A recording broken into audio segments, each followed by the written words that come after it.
For years, I've seen people confuse two of the simplest tools in money management, credit cards and debit cards.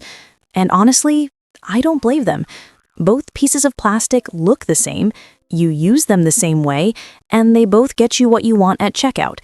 But behind the scenes, what's happening with your money is completely different. And that difference is huge. It can mean the gap between staying financially stuck and building real wealth. So today, let's clear it up once and for all. I'm going to break down what credit and debit cards really are, how they work, and the traps most people fall into.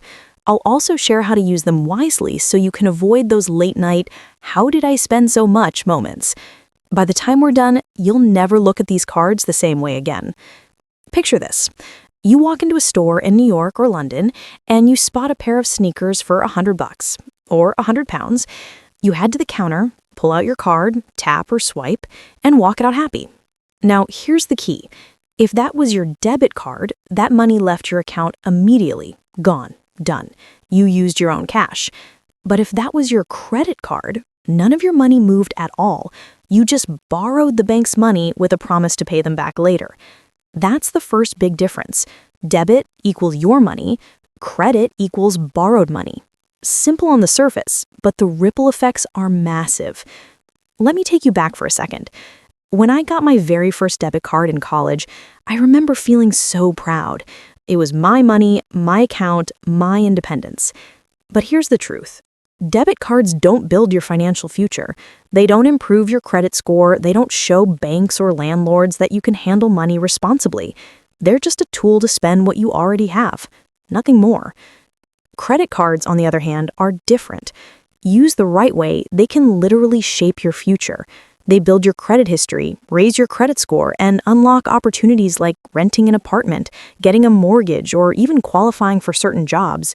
But, and this is where people trip, if you misuse them, they can wreck your finances. I've seen people spend years digging themselves out of credit card debt. Some never recover. And that's why a lot of people are scared of credit cards. Maybe you've heard your parents or friends say, "Don't get one, they're dangerous." And in a way, they're right. I've coached people drowning in tens of thousands of dollars of credit card debt. I've seen marriages strained and people losing sleep over those bills. But here's the thing. The card isn't the enemy. The way you use it is. Think of it like a car. In the hands of a careful driver, it gets you where you need to go. In the hands of someone reckless, it can cause damage. Same car, different outcome. Credit cards work the same way. Here's a side-by-side example to make this crystal clear. Let's go back to those sneakers. Say you bought them with your debit card. 100 leaves your account, and that's it. No bill at the end of the month. But here's the catch.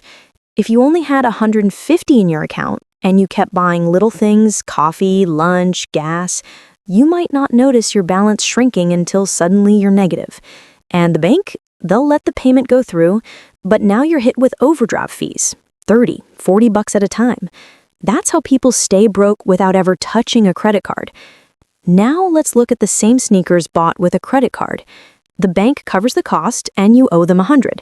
At the end of the month, you get a bill. If you pay the full 100 on time, no problem. You basically borrowed money for free. That's the smart way to use a credit card. But if you only pay 20 and roll the rest into the next month, interest kicks in. 20%, sometimes more. Suddenly that $100 sneaker costs you $150, maybe $200. And that's how people dig a hole.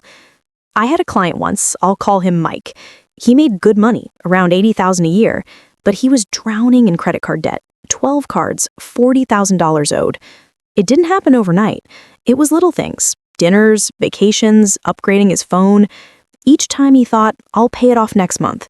But that month never came. Now compare that to Sarah, another client. She also had a credit card, but she used it differently. She put her bills, groceries, even gas on it. But she never spent more than what she already had in her bank account. And every month, she paid it off in full. The result? She built a strong credit score, earned cash back, and never once paid interest. Same tool, completely different outcome. So let's talk pros and cons. Debit cards are simple. They keep you disciplined because you can only spend what's there. But they don't give you perks, no points, no cash back, no airline miles.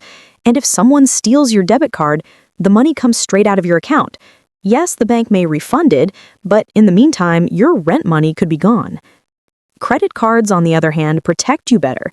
If someone steals your credit card, that's the bank's money, not yours. You report it, and you're usually not liable. On top of that, the perks can be amazing.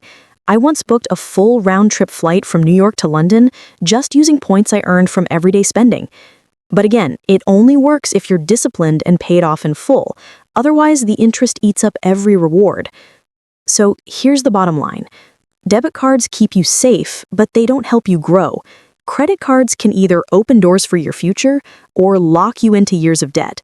It all depends on how you handle them. And here's the one rule I teach every single coaching client.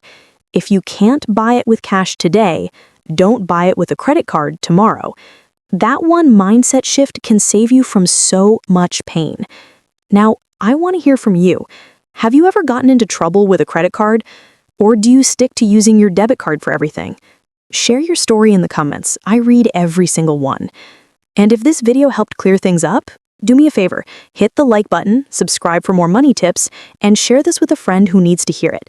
Because the truth is, the small habits we build with money are the foundation of financial freedom, and I want that freedom for you.